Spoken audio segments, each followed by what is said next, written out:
Yeah, that was new, huh? That's cool. I didn't even know that there was an equation. Awesome. All right, let's jam. Let's jam. We got this. Let's see. From the help of, yeah, as soon as I get this stuff going for some reason. Okay.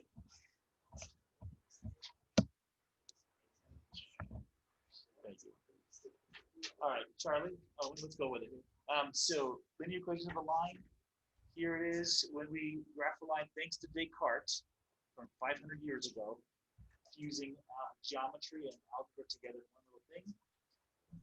You guys remember, but in geometry, you guys remember making a line? Remember how you just kind of picked up that compass and protractor?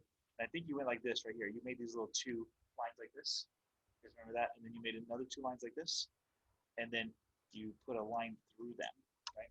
Notice there's no measurement, right? There's no nothing there, right? There's no numbers associated with that. And so when Descartes put this together, it was a whole new world right there at that point here. And so now we have some numbers with it. So if we start organizing things by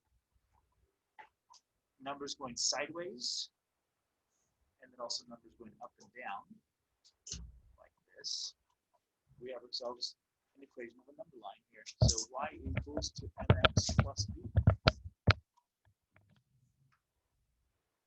And there's two things that we need to know.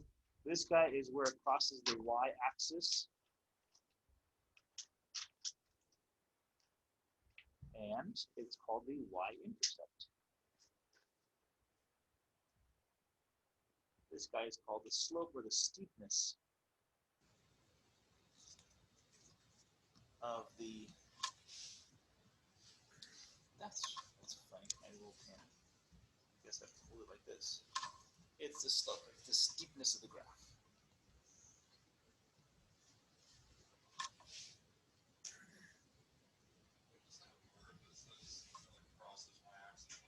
Across the y-axis, y-intercept. And we'll refer to it as the y-intercept. And then we have slope, and it measures the steepness of the graph itself here. So, all right, and then we guess we should do this here. It's the slope, rightly named here. Slope, intercept form. So y is equal to mx plus b is the slope intercept form of our line. That's almost always, that's the way we like to write. Well, not almost always. A lot of times we write lines in that way. Okay, do you guys remember this from Algebra 1? Yes, okay, so let's just graph just a quick, well, a few lines here and we'll go with it here. So, boom, exercise 1. So I don't want to spend a whole bunch of time rehashing stuff you already know. So graph the following here. A, y is equal to, well, let's go 3/4 x minus 1. That'd be a good starter for us.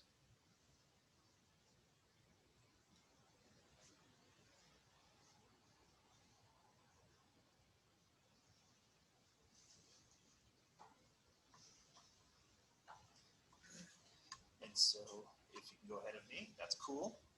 The way we do it is we figure out this little guy first. -1. And this one, again, the y-axis, the one that goes up and down, is that right? That's this guy. So it is just trying to figure out where is -1 along this little axis right here. It's going to be right there. Boom. There's my -1 right there. And this piece is going to be just how we move. This moves us up and down. If it's positive, we move up. If it's negative, we go down. The thing on the bottom moves us either left or right. If it's negative, we go left. Positive, we go right. So let's go with it here. So I'm going to go. Owen, talk to me. What do we do? You go up 3. 1, 2, 3. And then over 4 to the right. 1, 2, 3, 4, 4 to the right. Right there.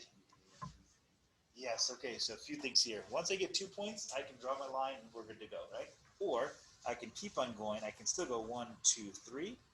1, 2, 3, 4, and it should land in a line again, right? That little line, if I connect those pieces together. So talk to me. Agree or disagree? True or false? True or false? Okay, Lennon says true. Abe says true. 3 over 4 is the same thing as -3 over -4. Okay. Abe, can you tell me this right here? What did I do from this little dot right there? Yeah. According to the directions, what do I do because of these guys? According to these directions.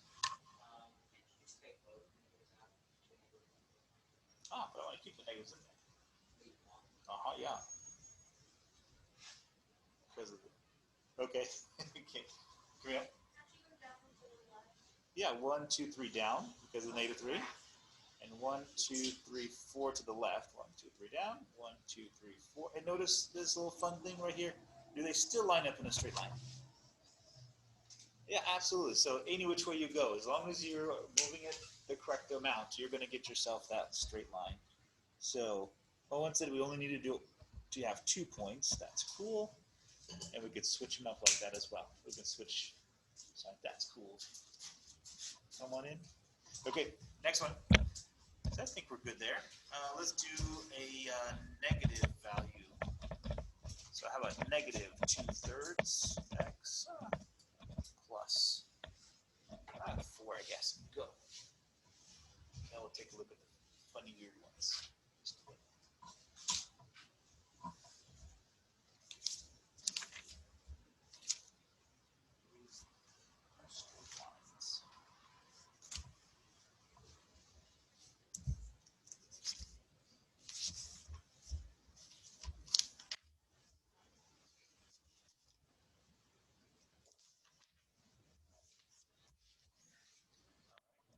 Eight already done?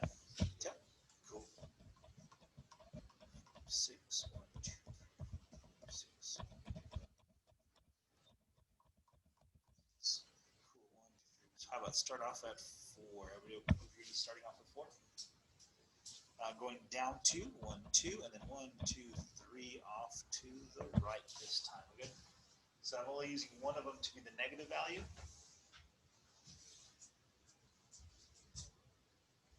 All right, and then I'm going to bug Charlie this time. True or false? What do you guys say? Is that true? -2 over 3 is the same thing as 2 over -3? So based upon this, Charlie, what do we do with the 2? The movement for the the movement for the +2, where to go? Up 2. Awesome. So let's see if this works. Up 2. 1, 2, 3 is about right here. And do we still line up in a straight line? Sweet. Love it. Coolio. Awesomeness.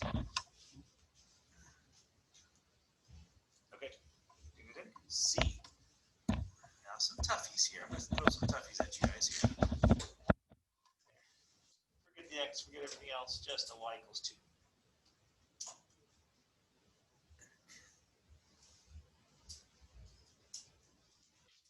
Anybody know the name of this line? There's a special name for this guy.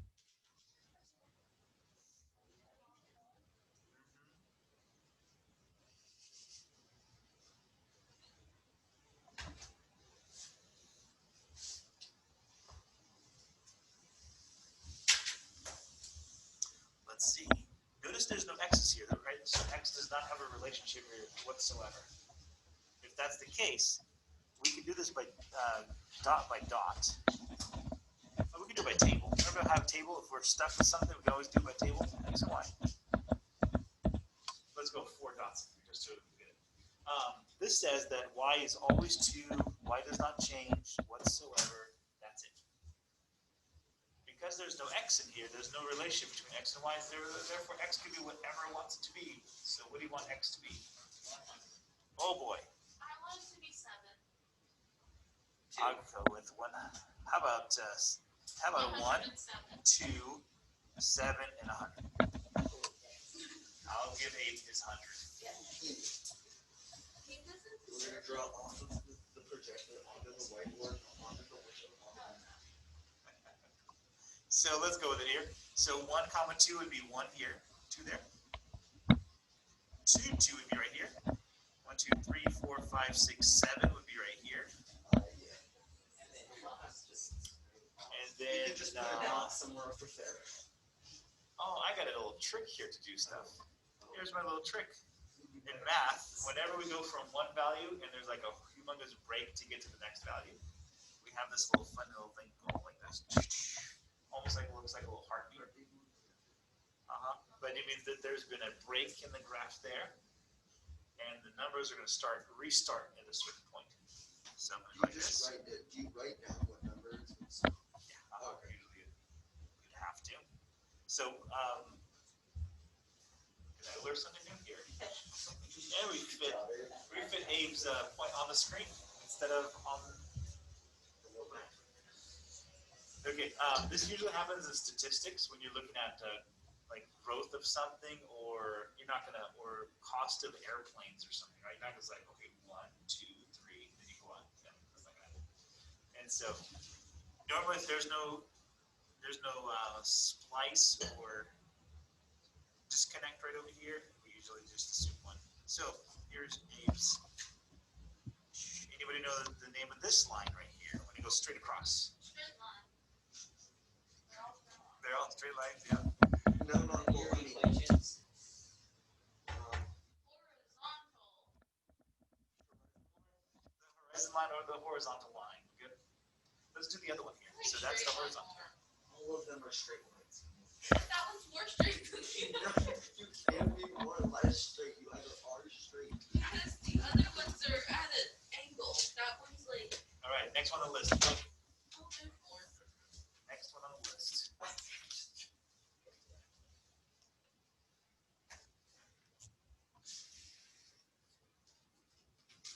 I'm not sure if I mentioned this during the recording itself here. So we have the homework for 1.1 and 1.2. We'll be due this Friday. That should be the finishing up value. For those here. Okay, we got the other one here now. X is equal to 3. So again, if we don't know off the top of our heads right away, we always make a little table. I got 3, 3, 3, 3, and this side of the room. It's spell Stella land interest and give me 3 values for Y, or 4 values for Y. 7.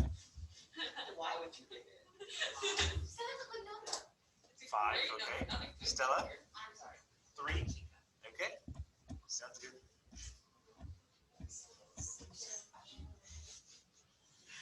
Could I have used 0, 1, 2, 3? Absolutely, right? Any one of the ones is going to work, but let's see what this is going to happen. So X is always 3, no changes whatsoever to 3. The Y value is, it's called non-conditioned. We can put whatever we want for Y at this point. 3, comma 4 goes right there. 3, comma 7 way up here. I can still fit it in. Also, the other part that you can do with graphs is when you have like something called 7, 1, 2, 3, 4, 5. This is 1, 2, 3, 4. This is 6, right? And so what you can do, sometimes we're allowed in mathematics to go beyond the graph and kind of guess what the next value is. So the chart only goes up to 10, but you need a graph 12. You can kind of guess above the graph. Cool. 3, 5. 1, 2, 3, 4, 5, and 3, 3. 1, 2, 3. And look at that, Camille, another straight line. Crazy how these lines are always straight. Straighter than the other straight line. Yes, thank you so much. Abe got it right. This is called a vertical line. Okay, so we got the two special lines here too. Awesome. Now I remember another one that was, it starts with a U. Maybe the wrong thing. There was like a line that like something to do with number 0. Okay. Never mind. Okay. How about this one here? Let's see.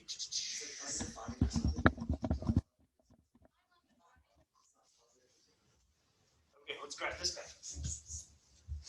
2x plus y equals 3. Little bummer. It's not solved for y.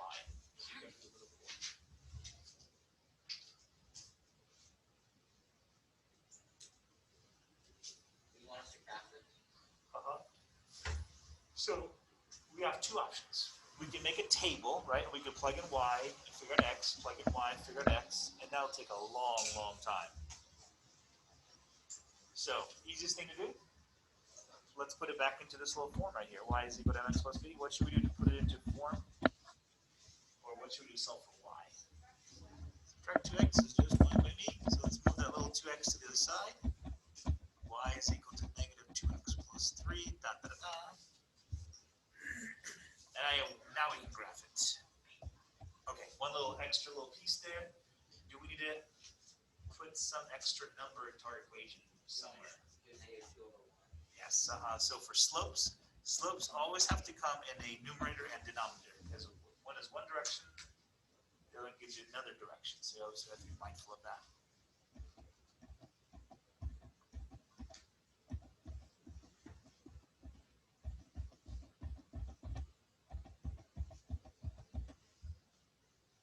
All right, and we go with 1, 2, 3, the y-intercept again, right? It is right at 3. Let me pick on somebody here. Dylan Burnett. Love it. Go for it. What are we doing with this right here? Oh, cool. Okay, go for it. You ask me and I'll answer. Good.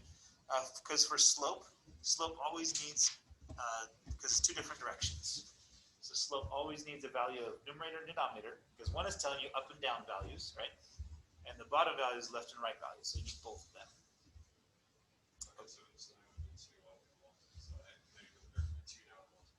Perfect. Yeah. So 2 down, 1 to the side, and namely we usually name the side, right? We go to either left or right, depending on where the little negative is. So the side we can take away. Say again?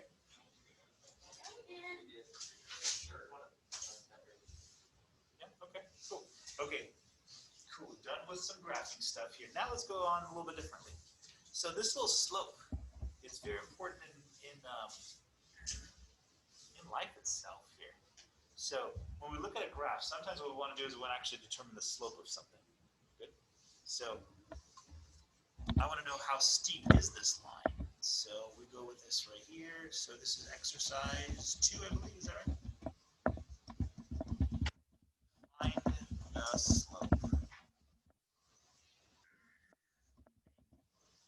right, we got this little guy right here. And I have a line that's going like this.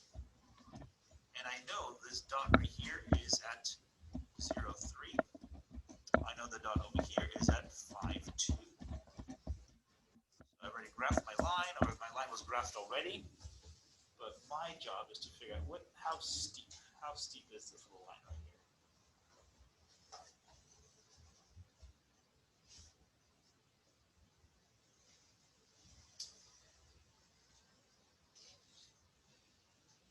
And so we could still do the same thing here, right? We're just trying to figure out that little number right there, don't we? It's not 5, 2, and 0, 3.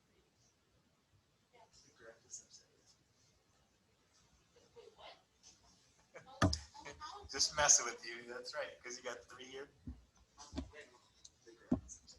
So how about a 7 over here? Just making sure you guys are paying attention. Good job, Ella. Nice. Well, all we said it was upside down. You just asked the question. Okay, so the question is, how much do we go up and how much do we go to the right to get there, Landon? 4 over 5. Let's go with it here. So let's see. I think I'm going to go from 3, right? And we'll go to 7. So 3, 4, 5, 6, 7.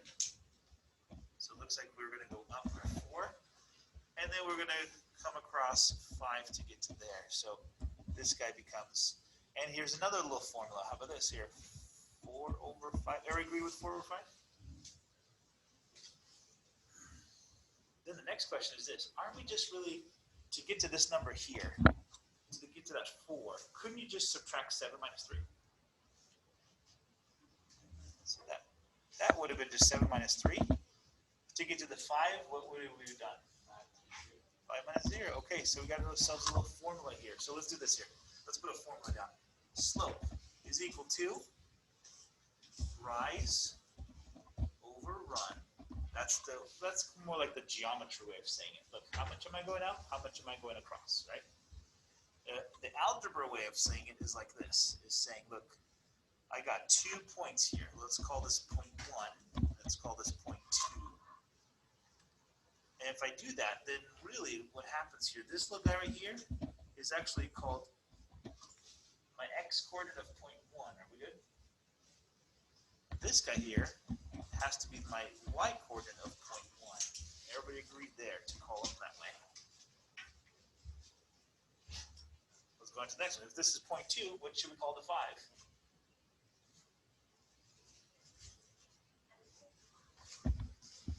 X. Yeah, we'll call it x sub 2. That's fine as well.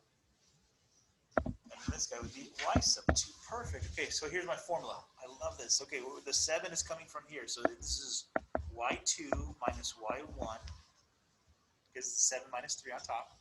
It's the x2 minus x1, which is the 5 minus 0. And I just developed a formula for my steepness of a line. Love it.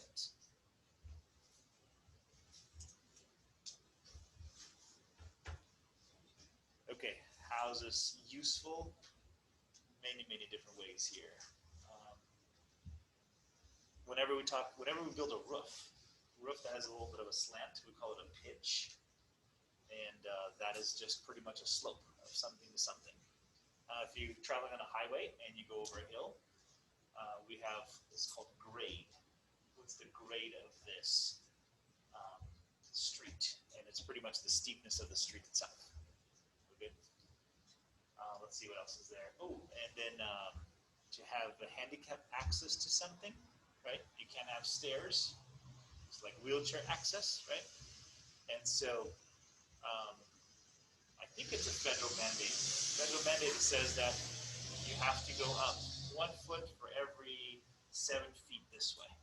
Ross, could you imagine a person in a wheelchair going up very, very, that would not be good.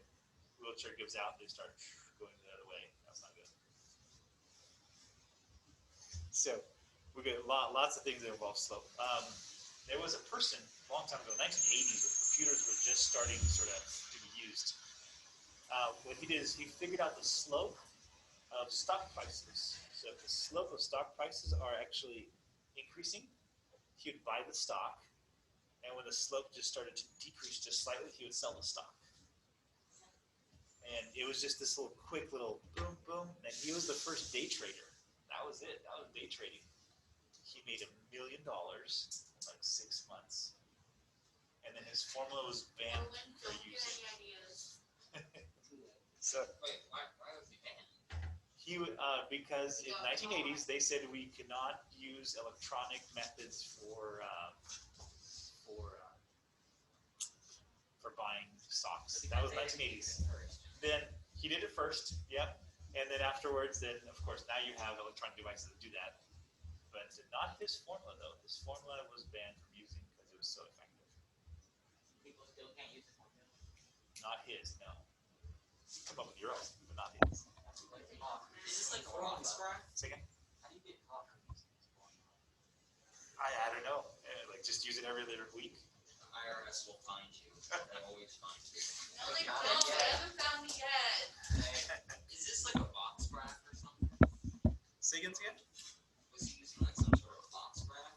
I don't know. I don't know the formula. How don't we know the formula? Because so used. Because we have people like Owen and April. Probably. Okay, so let's use the formula now here. So find the slope, but we're just going to use it, not even using the graph itself. Well, I don't even need the graph anymore because I have the formula now because I'm doing algebra. Find the slope of a negative 3, 5, and negative 7, negative 12. Negatives in there.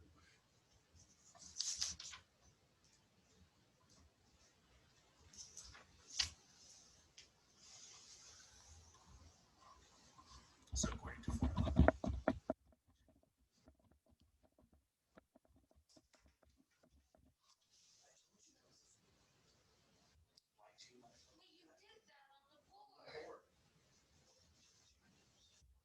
okay, the way I normally do it, just because it's a lot easier, what I do is I put parentheses everywhere, and I put a minus in between because it's just so much easier. Then you just kind of fill in the points and you're done.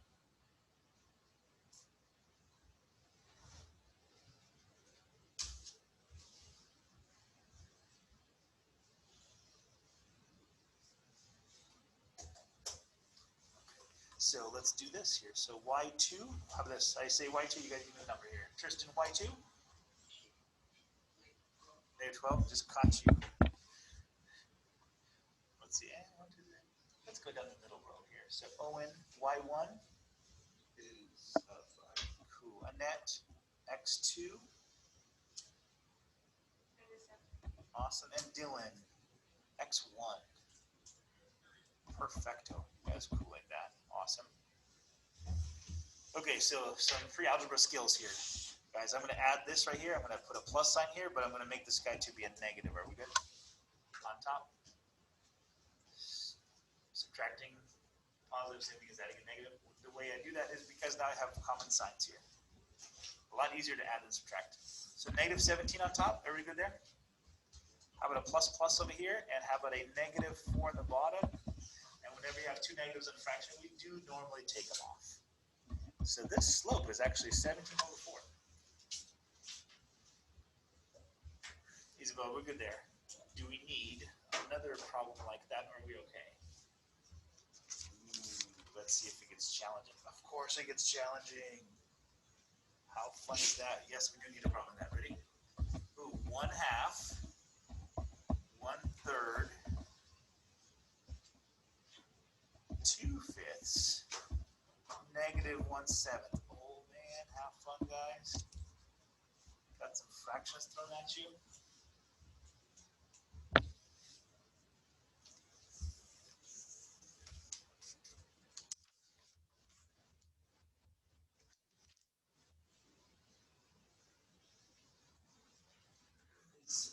Is that for the first set? Is that 1/2 and 1/3?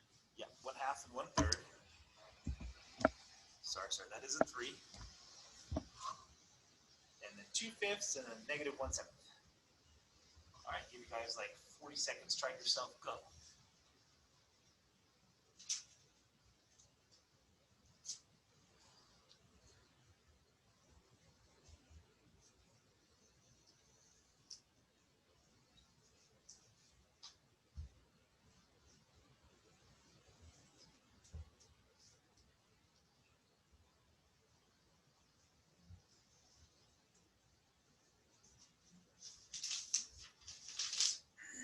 All right, this is I think why we learn complex fractions. Remember learning complex fractions in Algebra 1?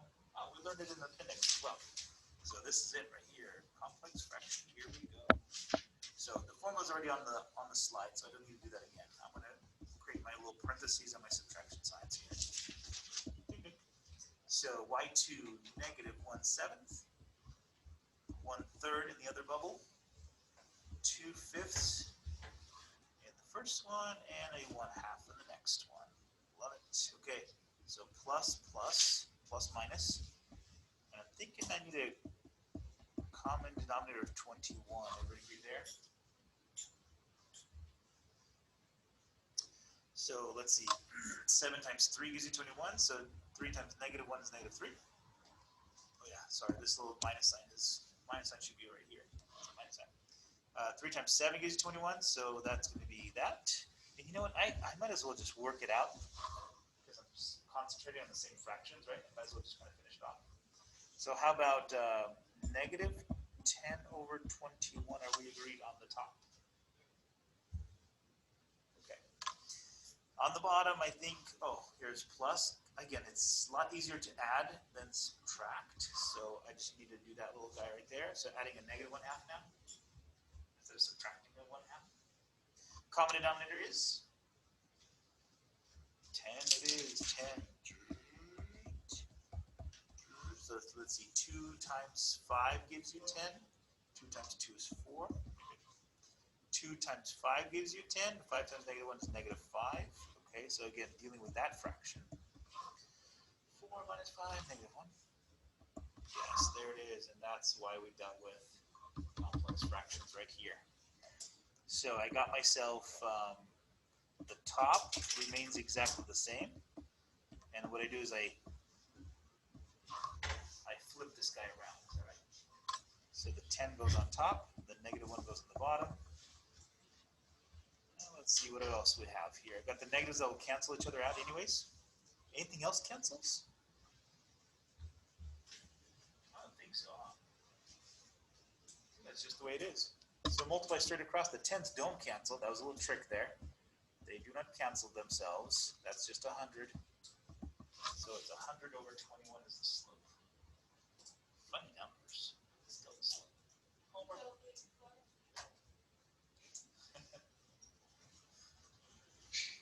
Okay, let's see. 10 minutes to go here. I think we should do it this way here. Okay, so we've got slope. But notice what we're doing now is we're actually taking stuff from, remember we were graphing a line first, right? Now what we're doing is we're actually looking at a line and figure out the slope. We're actually going backwards now. So my question is, can we figure out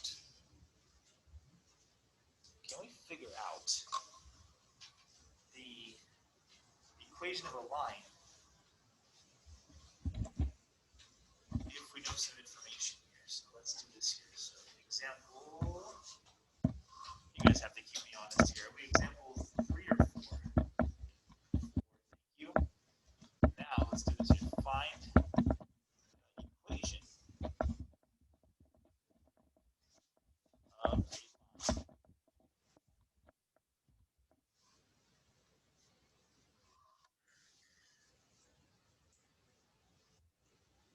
Find the equation of a line. So we're going to work our way backwards here now. And here's what we do. Here's a little trick. Here's a little trick from algebra. So remember this equation that we have?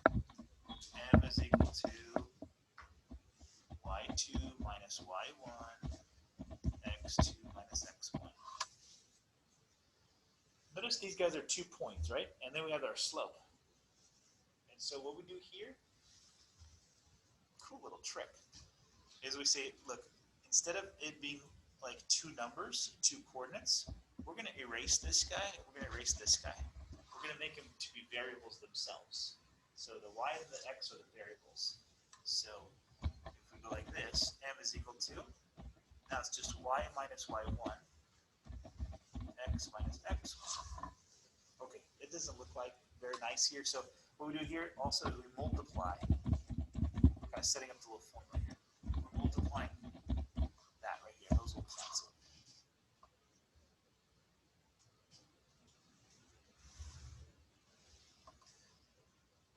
A little bit of work here, a little bit of thinking through here. I think it's ingenious because we have 2 points that determine a slope, right? So if we just make one of them to be variables, now we have ourselves an equation. Now we have ourselves a relationship between those two. Okay, the only thing I don't like that this guy is over here, so I'm going to switch them around, see if this makes sense. Y minus y1 is going to be on the left side, and this would be m x minus x1 on the right. Are we good there? Okay, we're just switching them. I think we're good. Let's see. Now we're left with A. A is,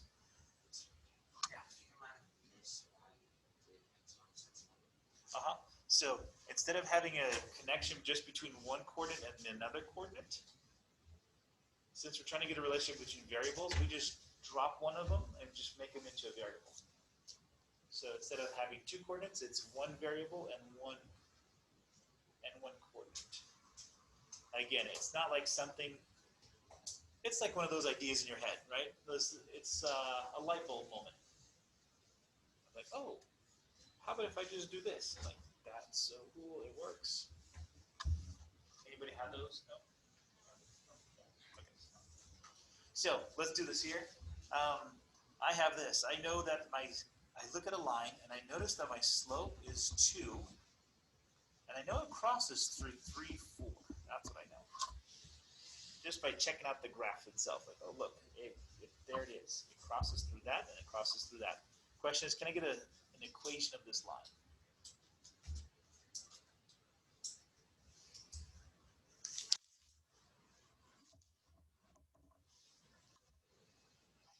So let's see. I can plug in the m into this right here. Is that good?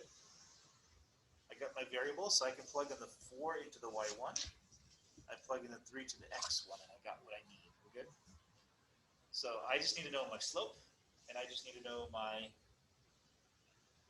with just one coordinate. That's all I need to know, just one.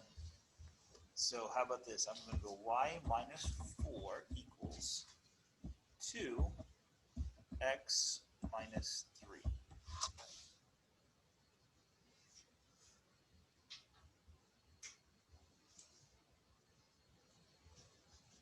All right, if I distribute the 2, boom, boom. And we usually, what we do is we solve for y.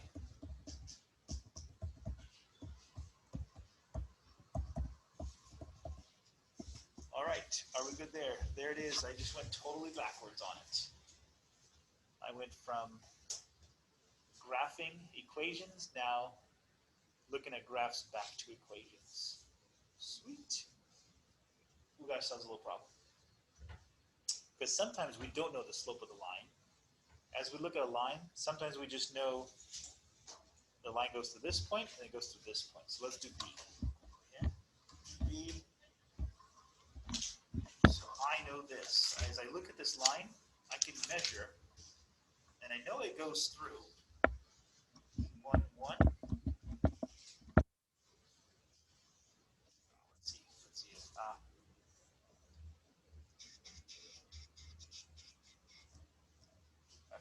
I have to work it out. Let me change it up here. So sorry guys, let me change it up. Negative 1, comma 4, and 6, comma 8. I think I'll do 8.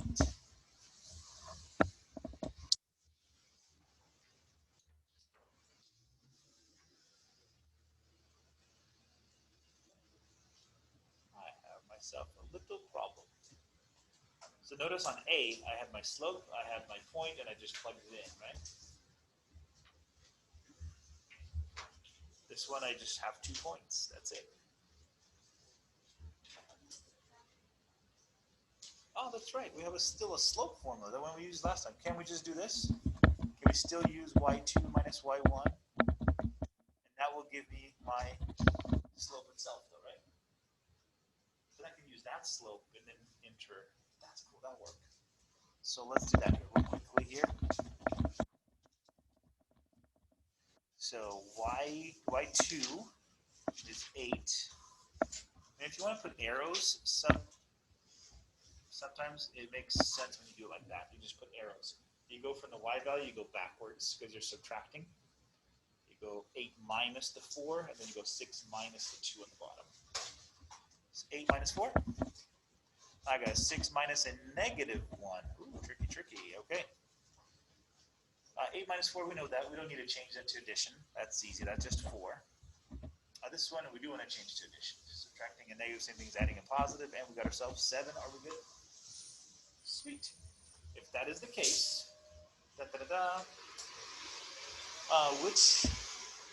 which coordinate do I use for my point? This one? Can we use the other one? I don't know. What do you guys say? Yeah, because they're both on the line, right? Who cares where it's on the line as long as it's on the line? Oh, that's so cool. Okay. So I'm going to use my slope. Here's my little formula again. Y minus y1 and x minus x1. And show of hands real quick here. How many vote for negative 1, 4 to plug in? 1, 2, 3, 4. Whew. How many choose to plug in 6, 8? 1, 2, 3. 3 to 4. 7 people. The rest are sleeping. Roche, okay. Y minus 4. We bring in our slope over here. 4 sevenths. X. Okay, now this one's a minus negative 1. Can we just put plus 1? Is that okay? If we can plug in. Okay, let's finish things off. This 4 sevenths has to multiply each and every one of these guys here. And of course, a little bit of work here. Solving for y, we have to add 4 here. And we're going to add 4 here. I like to write the 4 underneath what I'm going to do. I like to write the 4 under like terms. So I got 4 sevenths plus 4. Help me out here, anybody? 4 sevenths. 1. We need to multiply this guy by 7 and 7. So how about 4 7s plus 28 7s makes 31 7s is our final answer. Y is equal to 4 7s x plus 31 over 7. Done. Man, we went full circle. That's awesome. We went from graphing back to equations. And thank you. Math teacher can't do math here. Tristan, thank you so much here. 32 over 7. Boom. Okay, and now we're done. All right, because it's raining, I'll let you guys out like a whole 35 seconds over. Are we gonna cover the formula this year? No, in Algebra 2, you don't cover it. In fact, normal school math, we don't cover it.